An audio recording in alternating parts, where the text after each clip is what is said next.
tudo bem? Sejam bem-vindos, sejam bem-vindas a mais esse encontro de terça-feira. Como fazemos às terças, a gente discute um pouquinho alguns assuntos que são assuntos de ordem, da ordem do dia, né? E algumas coisas ligadas a conjunturas espiritual, espiritualista, religiosa, e algumas coisas ligadas às práticas naturais, a radiestesia, geobiologia, homeopatia, radiônica, tá? E tudo mais. E, bem, essa semana e a outra semana, eu estou lendo um livro que são as Confissões de Santo Agostinho.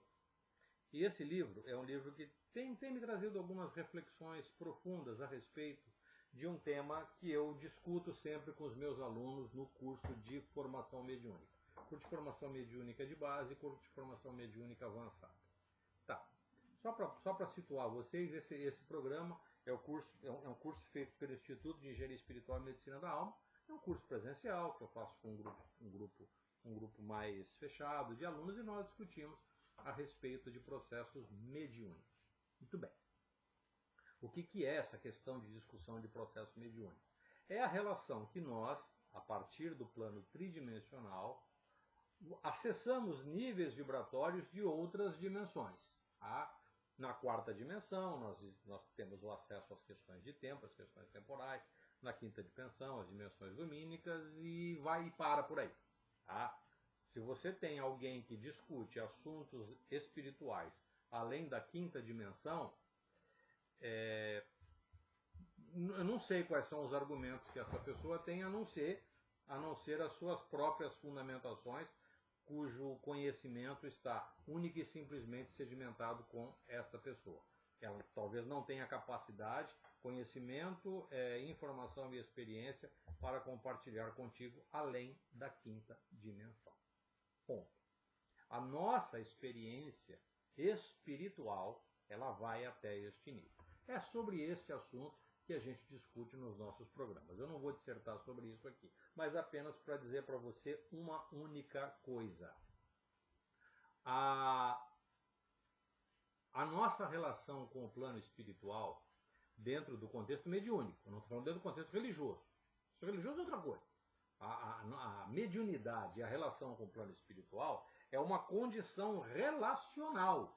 Ela independe de você ser ou não religioso. Você pode ser uma pessoa absolutamente ateia, ateu convicto, mas ter relações com o mundo espiritual de forma absolutamente tranquila, porque existe método para isso. Assim como eu estou chegando até você, utilizando um meio de comunicação, que é a internet e o YouTube, existem meios para eu me comunicar com uma entidade espiritual utilizando outros meios e veículos de comunicação. Isto não tem absolutamente nada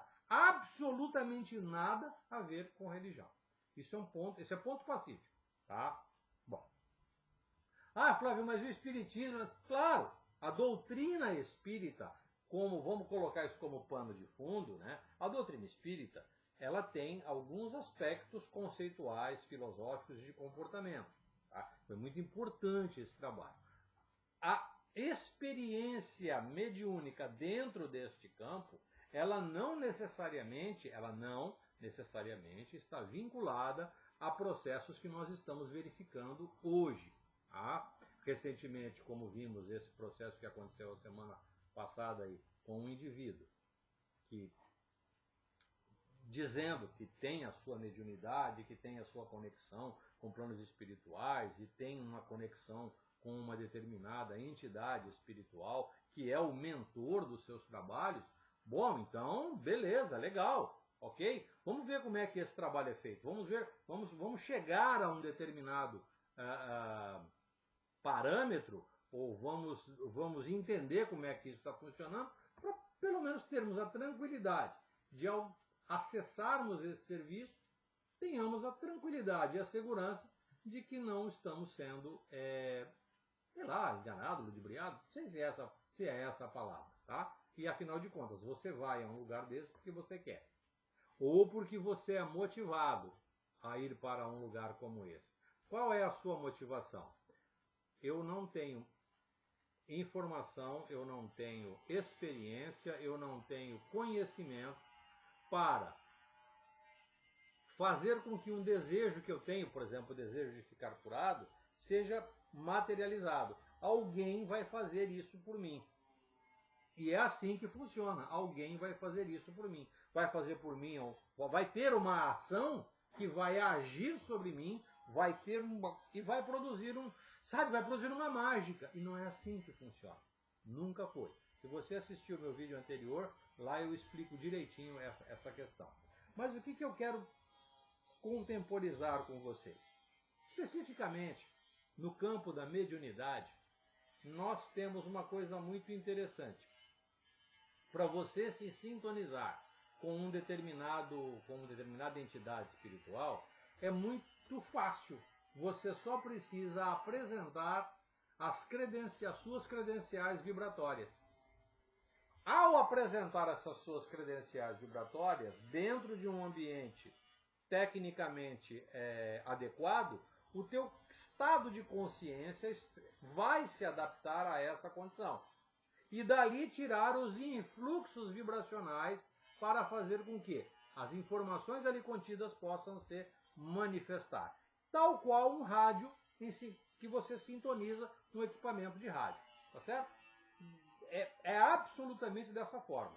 Então, eu tenho uma emissora de rádio que transmite notícia. Eu tenho uma outra emissora de rádio que transmite música. O que eu quero assistir agora? Notícia? Eu vou acertar a minha sintonia para que eu ouça as notícias. Eu quero ouvir música, então eu vou sintonizar para que eu ouça música. São padrões vibratórios diferentes, não estou dizendo que é bom ou que é ruim, tá? São padrões vibratórios diferentes e cujo acesso depende de um processo de sintonização. Muito bem. E eu quero lembrá-lo de uma coisa, de uma frase de Francisco Cândido Xavier. A ligação não é daqui para lá, é de lá para cá. Então, para eu receber as informações advindas do plano espiritual, eu, como médium, eu, como indivíduo receptor desse processo, intermédio desse processo, eu preciso estar em uma condição vibratória exatamente igual ou muito parecida com aquela do plano espiritual. Caso contrário, não acontece nada. Eu vou virar um marmoteiro. A palavra marmoteiro, para quem não conhece, é uma expressão muito usada aqui em Santa Catarina, especificamente na região de Florianópolis. Eu fui ouvir essa expressão agora, né? O marmoteiro dentro da macumba é aquele indivíduo que só faz folia. Ele faz todos aqueles trejeitos e todas aquelas... Mas mediunicamente é um cara que não tem nenhum tipo de expressão mediúnica. Quiçá uma expressão anímica. É muito mais uma alegoria, uma performance, uma coreografia do que propriamente uma expressão mediúnica. Claro que são poucos, mas tem. E de uma certa forma alguns são até engraçados. Bah, não vou ficar aqui também sacaneando o povo, não. Então eu quero fazer uma volta nessas questões aqui. E estava lendo, na leitura das Confissões de Santo Agostinho, ele nos remetia a essa questão do amor ao próximo, nos remetia a essa consistência que o Cristo Jesus nos ensinou, veio dar testemunho sobre esse tema, e ao longo desses anos todos, com movimentos religiosos, eu tenho que chamar atenção para o movimento católico. O movimento cristão católico teve um papel importantíssimo nisso aí. Depois o papel da Reforma Protestante também teve um papel super legal. E em 1534, 1935, aconteceu um movimento muito interessante na França. Na França com um sacerdote. Ele junto com mais 6, 7 amigos, na França, eles se reuniram e fundaram a Companhia de Jesus. A Companhia de Jesus, depois a Igreja Católica reconheceu a Companhia de Jesus como sendo um grupo de extrema importância e necessidade. E este grupo, inicialmente, eles tinham a função de levar, através do seu conhecimento, através das suas informações, das suas experiências, levar para as frentes de combate o apoio e o acolhimento àquelas pessoas feridas nas frentes de combate, nas trincheiras. Então, ele fazia esse acolhimento. Então, para fazer uma coisa como essa, a primeira é mistério, que você tenha conhecimento. Conhecimento para você curar as pessoas. Tá certo? Tem que ter essa pegada. Daí para frente, a Companhia de Jesus, chefiada, olha aqui para mim, Santo Inácio de Loyola, mais conhecido como Dom Inácio, para os íntimos. Santo Inácio de Loyola determinou que que foi o mentor desse projeto no século XVI, com o apoio da Igreja Católica, ele teve alguns preceitos para que aqueles membros que fossem se tornar jesuítas, pertencer à Companhia de Jesus, eles deveriam trazer na sua bagagem um conhecimento específico. Um conhecimento sobre direito, um conhecimento sobre filosofia, um conhecimento sobre arquitetura, sobre construção, conhecimento sobre matemática, conhecimento sobre física. Então, estes membros desta organização eram pessoas de altíssima competência. Circulavam depois pelo mundo, com base nos seus conhecimentos, e também se apropriavam de conhecimentos e nos trazia, nas suas andanças e peregrinações, tinha a capacidade de interligar esses conhecimentos para fazer com que, naquela região, em determinados lugares muito inóspitos e com poucos elementos de desenvolvimento, eles ali se instalando poderiam fazer a diferença naquela comunidade. Eu carrego comigo uma figura muito importante, um jesuíta, um beato, um santo, um homem santo, o padre Jean-Louis Bourdeau, que aqui no Brasil, ele é um monge francês, que no início do século XX ele veio para o Brasil, na região de Poconé, um homem dotado de muitas virtudes. Ele carregava consigo a sua forquilha e o seu pêndulo e fazia o seu trabalho de radiestesia, que foi um conhecimento que os jesuítas o detinham com profundidade e excelência. Ele trouxe para cá, por exemplo, para o Brasil, na prospecção de água no subsolo. Onde tem água, onde tem água tem vida. Onde tem vida, você pode formar uma comunidade. Onde tem água, existe condição de saneamento. Onde tem água, existe condição de prosperidade, plantio e agricultura, criação de animais e assim por diante. Este era o princípio proposto por Santo Inácio de Loyola. Tá? Só que tinha outros dois pilares de sustentação, que eram os dois pilares da viga mestra. Os dois pilares, pobreza e castidade. Pobreza e castidade. E a viga mestra era o conhecimento. Então, os dois pilares, pobreza e castidade, quando nós olhamos isso à luz do cristianismo primitivo, prestem bem atenção. Quando eu falo pobreza, isso não significa viver na miséria, ser um miserável. Isso não tem nada a ver com pobreza. A pobreza, ela tem em si o indivíduo viver dentro da sua conjuntura, ele viver com aquilo que é absolutamente necessário para a sua existência. Às vezes, a possibilidade de ter um veículo para locomover o indivíduo para ir e vir para fazer o seu trabalho, às vezes é necessário ele ter um determinado tipo de veículo para isso. O fato de ter feito o voto de pobreza não significa que para aquele indivíduo executar a sua tarefa, ele deva, não, agora como eu fiz voto de pobreza eu tenho que andar a pé. Não, não é isso.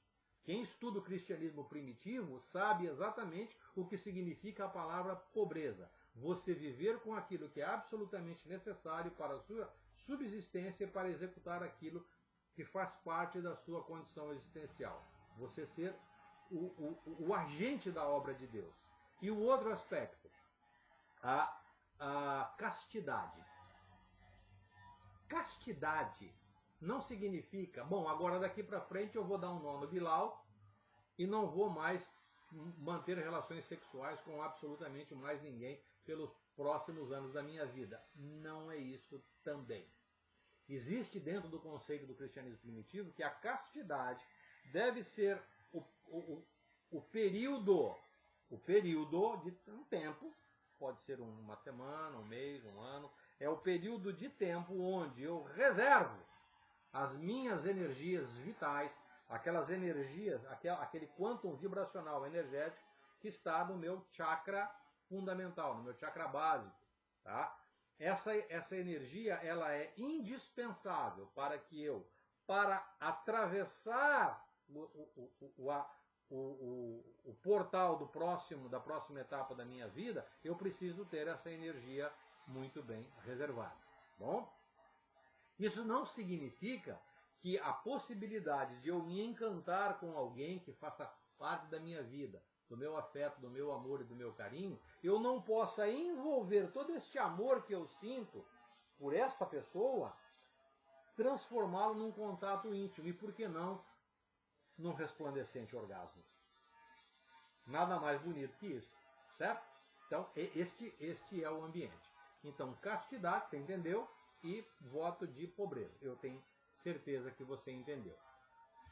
E aí eu faço a seguinte pergunta. Este era o Santo Inácio de Loyola. Tá? Vocês imaginam o Dom Inácio na erraticidade, o Dom Inácio no plano espiritual. Eu tenho dúvidas hoje. Hoje eu tenho dúvidas se efetivamente nós tenhamos alguém aqui no planeta, pelo menos eu desconheço. Desconheço. Alguém que tenha o perfil personal, comportamental, ético e moral para se ajustar à vibração de Santo Inácio de Loyola, de Dom Inácio. Tá? E que possa ter recebido dele ou receber dele qualquer tipo de instrução ou informação. Então, se eu quiser saber um pouco mais sobre Santo Inácio de Loyola, eu certamente não terei acesso mediúnico a ele. Claro que não. Lógico que não. Quem me conhece sabe, tá? Do meu traço personal, das minhas características. Então, se eu quiser saber um pouco mais, eu vou ter que ler sobre ele. Vou ter que pesquisar, vou ter que ir a uma livraria, vou ter que ir a consultar nos meios de internet, que tem bastante coisa sobre esse assunto. E é absolutamente só isso. Então esta é a minha reflexão sobre o Dom Inácio. Eu fui dar uma lida sobre esse assunto para conversar com vocês, eu não sou expert nisso, mas quem me inspirou a falar sobre isso foi realmente o Santo Agostinho. Ah, Flávio, você falou com o Santo Agostinho mediunicamente? Não, claro que não. Ah, eu estou lendo um pouco sobre Santo Agostinho, estou lendo sobre Santo Agostinho foi um grande místico. Foi um homem que conseguiu, ele sacou, não tenha dúvida disso. Como é que nós deveríamos nos comportar amorosamente? Então, se vocês me permitirem, num outro momento, eu vou fazer uma discussão sobre isso, vou trazer mais elementos sobre Santo Agostinho, e hoje eu trouxe com vocês essa reflexão de Santo Inácio, e eu convido vocês a conhecerem um pouquinho sobre a vida e obra dos jesuítas. Eu trabalhei numa instituição com uma filosofia jesuítica, foi fabuloso, um trabalho muito bacana. É claro que dentro da instituição tem aquilo que presta e aquilo que não presta. Eu tive a grata satisfação de conhecer dois grandes sacerdotes, um em particular o Padre Paulo, que foi uma pessoa assim, que me trouxe luzes sobre os jesuítas e me fez admirar muito o Santo Inácio pela sua figura, sobretudo pelos exercícios espirituais a que ele nos convida em suas práticas, né? São coisas super, super bacanas, né? E que estimula o celibato, nos remete a pensarmos sobre o sentido da pobreza, entendendo o que eu já expliquei ainda há pouco sobre castidade, celibato e pobreza, tá? Então essas são as coisas que eu queria comentar com vocês hoje. Tá? E eu espero não ter enfastiado vocês sobre esse tema, né? Eu espero que você tenha gostado. Se você, eu peço por favor que vocês, por favor, deem um like. Toda vez que você coloca um like, você dá um joinha num vídeo como o nosso, você facilita com que este vídeo seja divulgado para outras pessoas e que esse conhecimento, essa informação, essa reflexão possa chegar no coração de outras pessoas. Se é que você acha que isso que eu falei hoje para você tem alguma importância. Sendo assim, eu te peço mais uma vez, dá uma cutucadinha ali no joinha e nos vemos no nosso próximo vídeo. No nosso próximo vídeo, eu quero falar sobre doação de sangue. Já que nós estamos falando sobre gestos amorosos, eu quero falar no próximo vídeo sobre doação de sangue. No nosso próximo encontro de terça-feira, eu quero trazer essa reflexão. Eu estou indo para uma entrevista agora e depois eu vou contar todos os detalhes durante a semana para vocês, como é que foi. Eu não vou adiantar nada não. Agora, depois vocês assistem aí, porque pode ser até um pouquinho de fiasqueira da minha parte, tá bom? Mas na boa, tá legal? Na próxima terça-feira a gente vai falar sobre doação de sangue, sobre gestos amorosos, tá bom? Mais uma vez, um grande abraço para vocês, fiquem com Deus e até o nosso próximo encontro. Tchau, tchau!